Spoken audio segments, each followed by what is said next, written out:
Hello student, आज हम चर्चा करते हैं कि ह्यूमन रिप्रोडक्शन में oogenesis की। ये oogenesis क्या होता है? देखिए, पहले आपने पढ़ा स्पर्म का फॉर्मेशन, वो स्पर्मेटोजेनेसिस होता था। अब ये ओवम का फॉर्मेशन क्या कहलाएगा? oogenesis।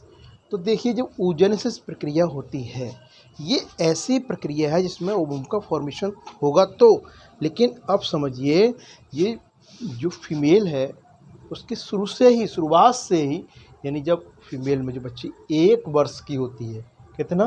जब 1 वर्ष की होती है तब उसमें ओगोनिया जिसको बोला जाता है, फीमेल रिप्रोडक्टिव ऑर्गन्स हैं ओगोनिया, तो उसमें क्या होता है? माइटोसिस होता है।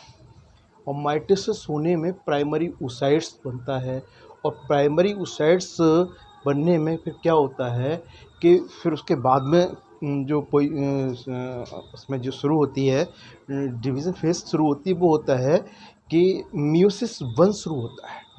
तो ध्यान दीजिए इस बात पर, जब मियोसिस 1 शुरू होता है तो उसमें कि मियोसिस 1 पूरा नहीं हो पाता है, क्या होता है कि प्राइमरी oocyte बनता है, वो अरेस्ट किस में हो जाता है? प्रोफेज फर्स्ट में अरेस्ट हो जाता है। यानी क्या हुआ?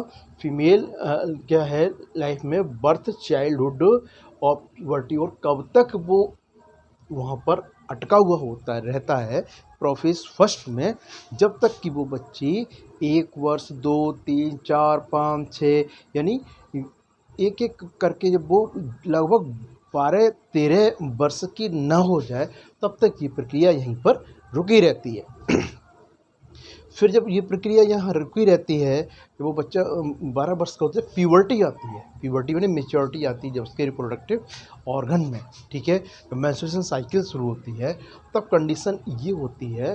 फिर उसमें सेकंड मियोसिस डिवीजन होता है। कौन सा? Second meiosis division. Second meiosis division हो जाता है तो फिर सेकेंडरी oocytes, ये तो यहाँ तो फर्स्ट पोलर बॉडी बन गई, और मियोसिस फर्स्ट यहाँ आके कंप्लीट होता है।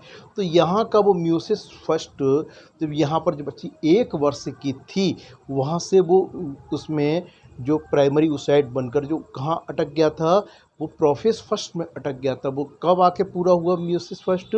जब वो बच्ची 13 वर्ष की हुई, यानी कि जब उसमें प्यूबर्टी आ गई।